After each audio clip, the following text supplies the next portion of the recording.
Hello and welcome to Invisible Threads, the podcast where we unravel the complexities of the supply chain world. I'm Partha, and in today's episode, we are diving deep into sustainability in supply chain management. And I'm Anurag.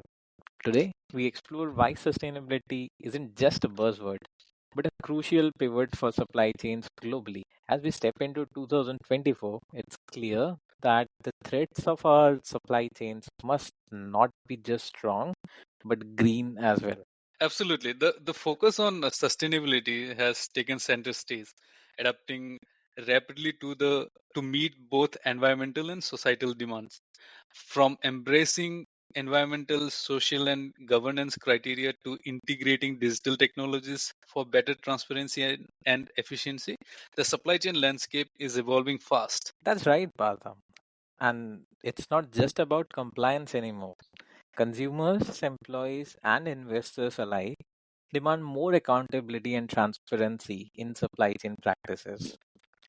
Companies are now expected to demonstrate a commitment to ethical labor, reduce emission as and responsible sourcing. Yeah, exactly, Anurag.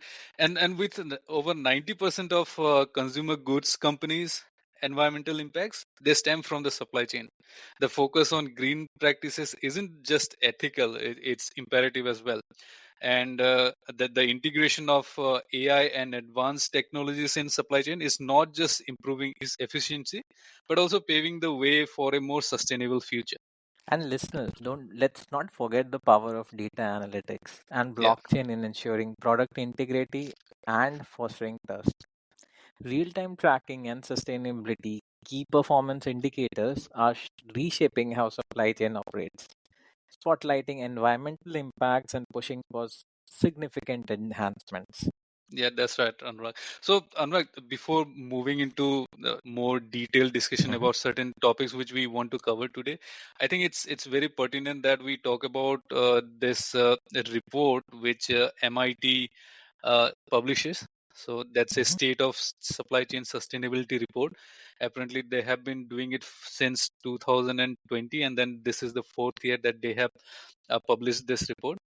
I was going through this report and I found this to be very enlightening in the sense that it covers many important topics related to sustainability as well as what the industry is looking forward in terms of technology as well as certain aspect of sustainability which is very pertinent in the current landscape of business.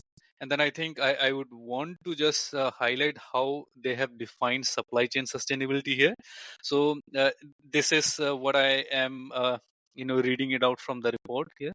So they define supply chain sustainability as the management of environmental and social impacts within and across networks consisting of suppliers, manufacturers, distributors, and customers in line with the UN Sustainability Development Goals. This spans every phase of the supply chain from raw material sourcing and extraction to product use and end of the product life. So I think that's an all encompassing definition of supply chain sustainability. I think that pretty much captures what sustainability means in terms of supply chain.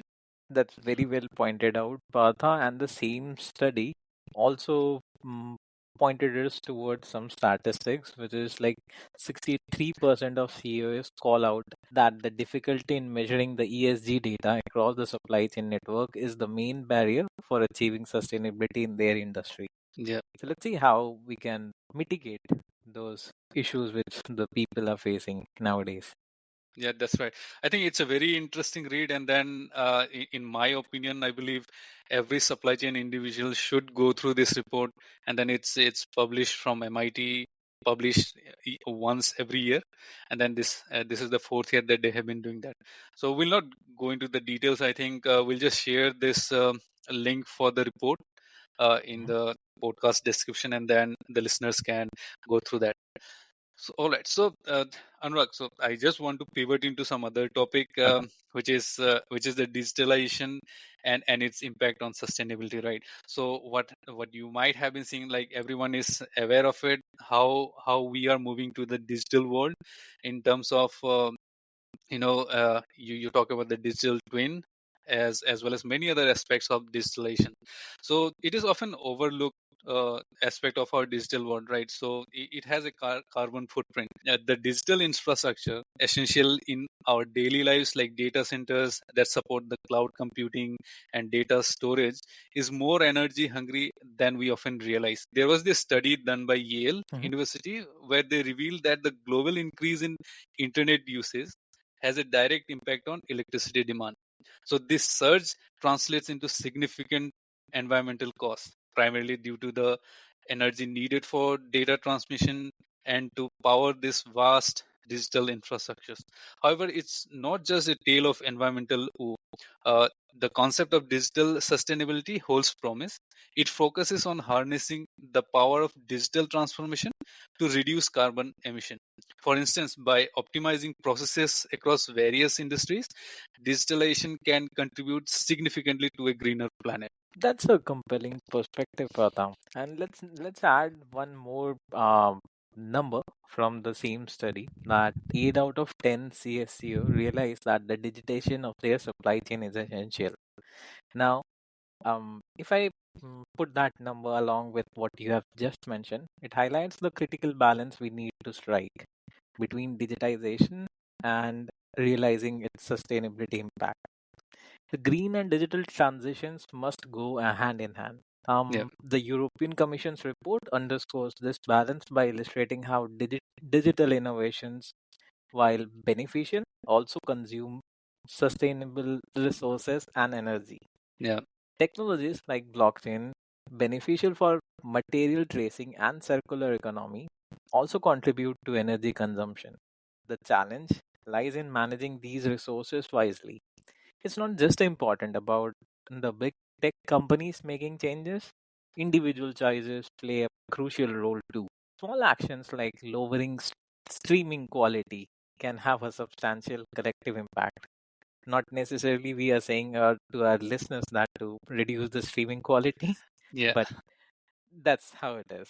Moreover, as we increasingly use digital tools for efficiency, from AI in energy management to optimizing logistic routes, we also need to focus on the transition to clean energy within the IT sector itself.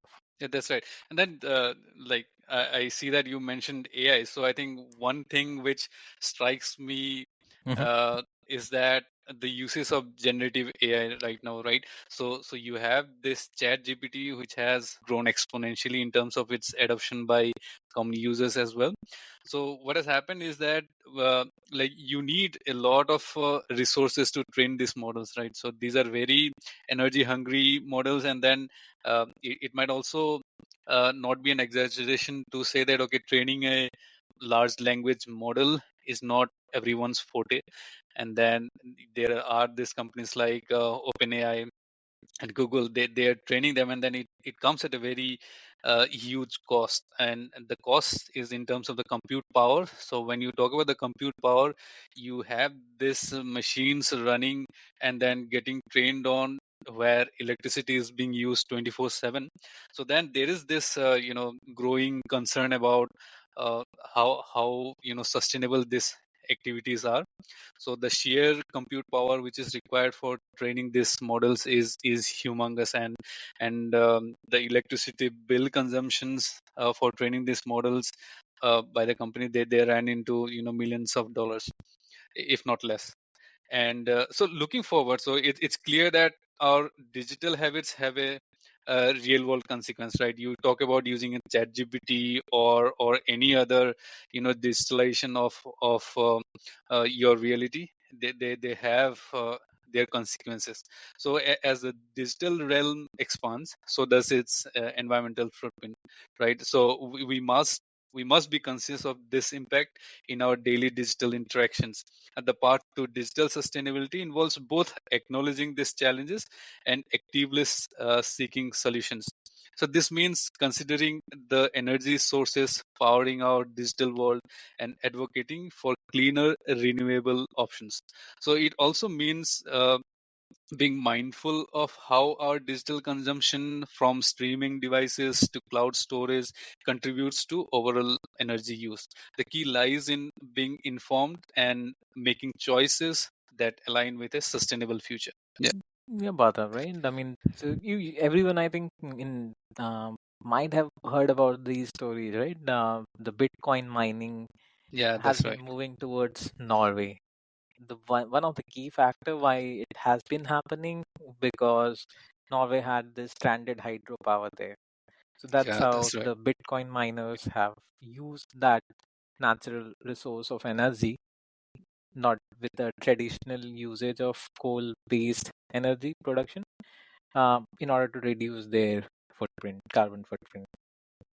But yeah, and as you were saying, continuing on that topic, that the what we see as an emerging trend shaping our digital future is the increasing focus on energy efficient hardware and greener data center is pivotal.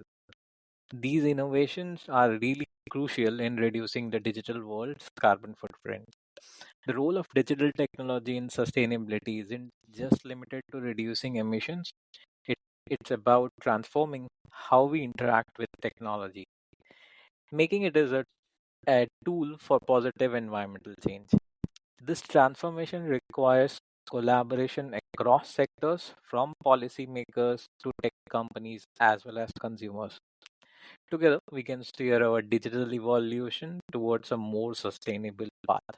And that's just one aspect of how the sustainability gets impacted by the digitization. Yeah, that's right. So I think I was reading the other day. There is this there is this curve that they were talking about. So what happens normally is that when we talk about the sustainable, that's like the minimum that we need to do, right? So we have this consequences in terms of global warming and all the its impact on the climate across the world, right? And so when we keep talking about sustainability, so that's I feel is the minimum that a particular organization or the business community can do. Then I think the next step would be that how we can give it back, right? So as we can see that, okay, there is this curve where we are just starting to get to sustainability, like the net zero goals that organizations have, and then beyond that is where the actual benefit will start coming, in the sense that, okay, that's where we contribute to making it better, in the sense that sustainability is like the minimum uh, goal that every organization should Mhm, strive towards, and then start giving back to make the aspects of sustainability better for the three P's of sustainability, right? So you have mhm. profit, you have planet, and then you have people. So Anurag here, what do you think about this? I mean, they talk about this three P's of sustainability, right? The profit, the planet, and the people. Mm, that's a very interesting and Ex- another acronym which you might come across in any form of supply chain consulting world or leaderships, MNCs, right? So these are there. But increasingly, MNCs are pledged to procure materials and services they need from companies which are committed to fair labor practices as well as Exactly. Yeah. environmental protections, right? But Yeah. the reality is that their suppliers, especially at very low level of their supply chain, often violate sustainability standards, exposing these MNCs to serious financial and social risk. Why don't you take up this aspect of sustainability in supply chain? Yeah, that's right. I think that's a perfect segue to something I wanted to discuss, and then that's about these small scale suppliers, right? Yeah. And then so they face a very unique challenge in implementing sustainable practices, right? So for instance, the small suppliers, they are often geographically fragmented. They lack access to modern technology and are slow to adopt sustainable farming practices, right?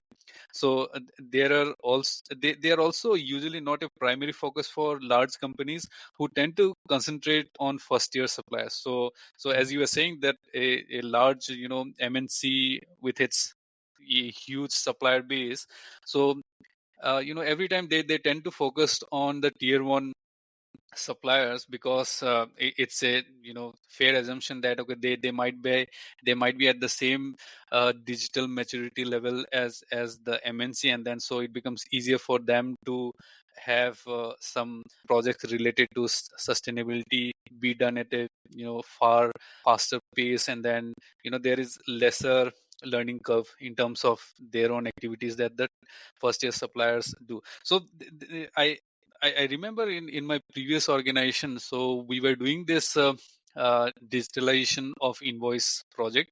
So Mhm. there, what we were doing is like, we had, again, so we were also focusing on only the, you know, top uh, 10% of the first year suppliers, in the sense that, okay, those were the suppliers with whom we have a majority of our business, and then we were trying to have them onboarded in terms of invoice digitalization. So I at least for one do understand the internal motivation of organizations to do a collaborative project on sustainability with the first year suppliers, and then perhaps later on moving into the tier 2 and even lower suppliers.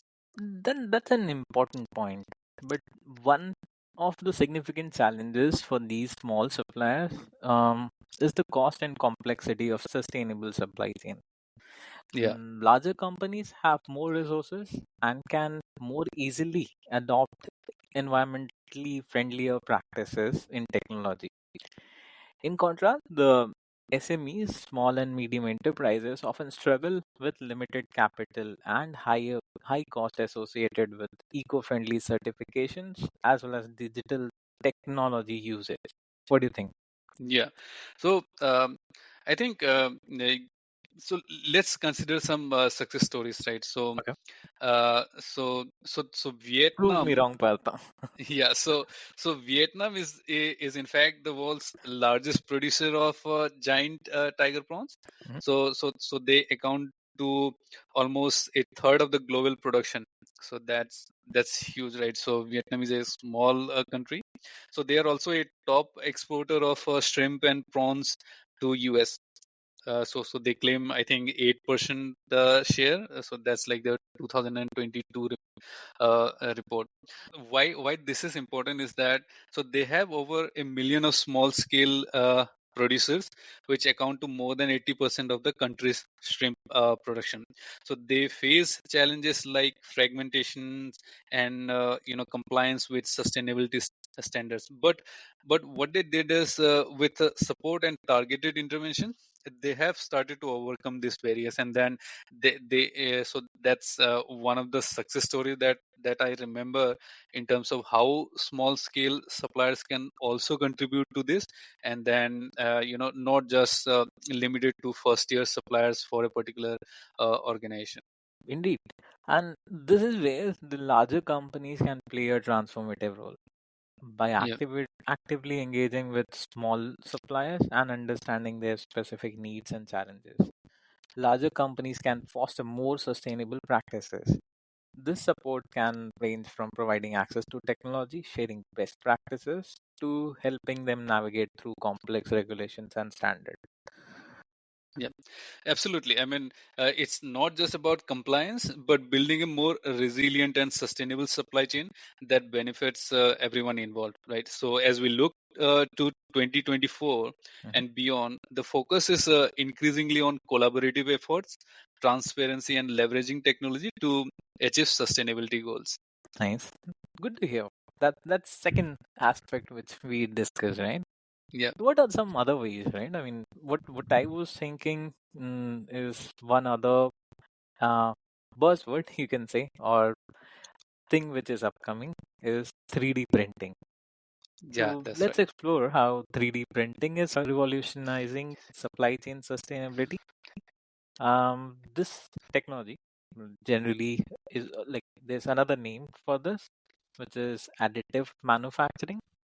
Contrast with traditional wasteful manufacturing methods.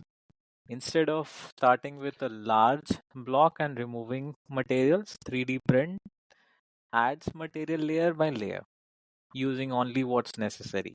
This significantly reduces waste and is a step towards sustainable manufacturing. The implications of this for supply chains are profound. For instance, um, companies can now shift to nearshore production, reducing the carbon emissions associated with long distance freight. A remarkable example is how 3D printing helped an eyewear company reduce their end to end value chain from 40 vendors to just 5, significantly impacting their scope 3 emissions. Wow, so that's a game changer indeed. Yeah. So, but I think we also need to consider the challenges and ethical aspects, right? So, while 3D printing can be more energy efficient than the subtractive methods of for low volume productions, but I think its energy consumption is generally higher compared to methods like injection molding, especially for higher volume production, right? So I think what you mentioned about nearshore production, right? So one aspect of it is that you are having your production done closer to the customer, so which reduces the carbon emission and which is associated with the long distance of freight, right? So say suppose you manufacture something here in India and then you need to ship it to say US, so then this transportation alone is Mhm. is the major contributor to the carbon emission, right? So if you would have had something like a production facility there itself in US, so then that aspect is definitely taken care of, as in the transportation carbon emission. But I think so the other aspect of it is that say suppose you are doing 3D printing, and then what I understood is that it is energy efficient in terms of low volume productions, but I think when you are doing your volume is high, then I think it's not that energy efficient. But on the practical side, advancements in new materials and even the rise of 4D printing, right? So I came across this term 4D printing. Oh, So I think that's an interesting one. And so industries like aerospace and medical technology, they are leveraging this innovations for sustainable product development. So this aligns with regulatory targets like achieving net zero consumption. okay. That's interesting. I have not come across that concept yet, but I'll surely ask our listeners, and I'll also do the same to research more about 4D printing.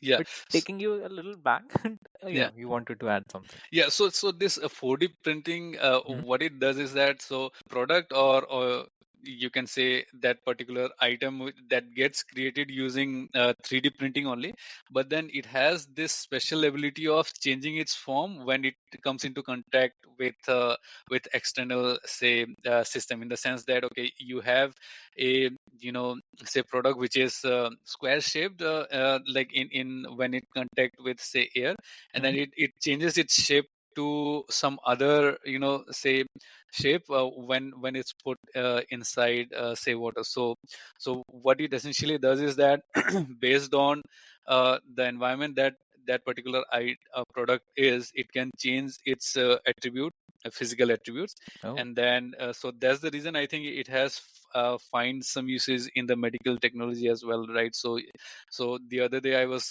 seeing this video wherein uh, you have a product which is I think like ferromagnetic, in the sense that it has got magnetism, and Mhm. then you can direct that product through some say for example in the final usage, it can be your blood vessels or whatever. So you can direct that uh, inside your body with magnetic field, and then it can move as per the direction that you have provided.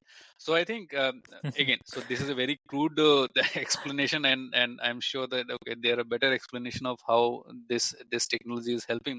But I think the important aspect is that when you have such technology advancements, so I think it has great benefits in terms of their functionality.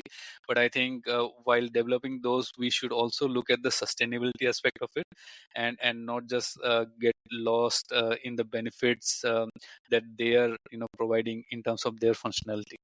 Struck me. So I'll have to do some research around 4D printing then. That's very Interesting thing to hear because was not aware of anything of such kind. Yeah, Thanks for that. So, taking you back a little bit on the 3D printing and essentially what we uh, come across as a benefits for by 3D printing, especially with regard to sustainability, is the reduced inventory and waste, um, customization and agile supply chains, simplified supply chain with respect to their supply chain network, and essentially lowering the transportation cost, right? yeah, that's right. But but that brings us to the real world application for and the future potential of it. So 3D printing is not just about creating parts; it's about Exactly. Yeah. optimizing entire systems. So one example, GE Aviation's LEAP engine produced using the 3D printing, right, Yeah. demonstrates a 15% reduction in fuel consumption. This is the testament to how 3D printing can contribute to overall energy efficiency. Yeah, absolutely. I mean, in terms of supply chain management, so this additive manufacturing, it offers opportunities for on-demand production as well as localized manufacturing. So this can lead to reduced shipping cost and a lower carbon footprint. So companies like EOS are pioneering sustainable spare parts management, decentralizing manufacturing to reduce long transport routes. Yeah, in conclusion, while 3D printing faces challenges, particularly in terms of energy consumption and material limitation, its potential for sustainable supply chain is undeniable. And I think we both agree, and listeners would agree. And as the technology evolves, it could play a major role in creating more efficient, sustainable, and responsive supply chains. So I think, Anurag, so as we reach the conclusion of today's insightful episode, I think let's Mhm. take a moment to reflect on the key themes we have explored, right? Right. So our journey through the landscape of supply chain sustainability has been both enlightening and thought provoking. We began by discussing the crucial role of sustainability in supply chain management, emphasizing how businesses need to integrate environmental, social, and governance criteria into their operations. We also highlighted the growing importance of digital sustainability and the unique challenges faced by small scale suppliers in adapting to sustainable practices.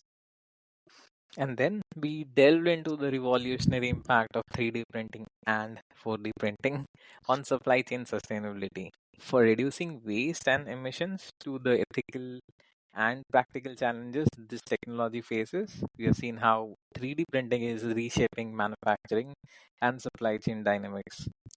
In all these topics, one thing stands clear: the evolving landscape of sustainability in supply chains is not just about compliance with regulations, it's about innovating, adapting, and reshaping the way we think about production, logistics, and consumption. Yeah. So I think looking ahead, the future of sustainable supply chains looks promising, but I think it's yet challenging, right? So as technology advances, we expect more innovative solutions to emerge, addressing the complex interplay of efficiency, sustainability, and ethical practices. The journey towards greener supply chains is ongoing, and it requires the collective effort of businesses, consumers, and policymakers. Right. And before we continue, I just want to highlight those few benefits to Yeah, our listeners. All right. The benefits of sustainable supply chain. First is the environmental conservation, and that's the most important. Sustainable supply chain focus on minimizing the negative environmental impacts. Next one, which is like very odd as to what the common knowledge is the cost saving. Integrating your sustainability measures into the supply chain can lead to significant cost savings in the long run, right?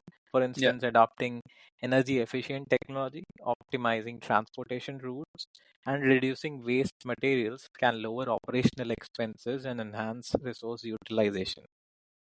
The third one is the enhance brand value, and that's the very important thing nowadays, right?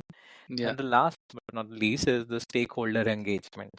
Gen Z, especially, and as well as everyone, are nowadays more connected to the sustainability initiatives.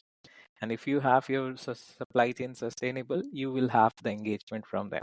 Yeah, And that's as right. we continue to navigate these changing tides, it's important to stay informed, agile, and committed to sustainable practices. We encourage our listeners to explore further and engage in discussions and contribute to a more sustainable future. I think before we conclude, there is this particular question, and Mhm. I mean, which they have mentioned in the state of supply chain sustainability by MIT.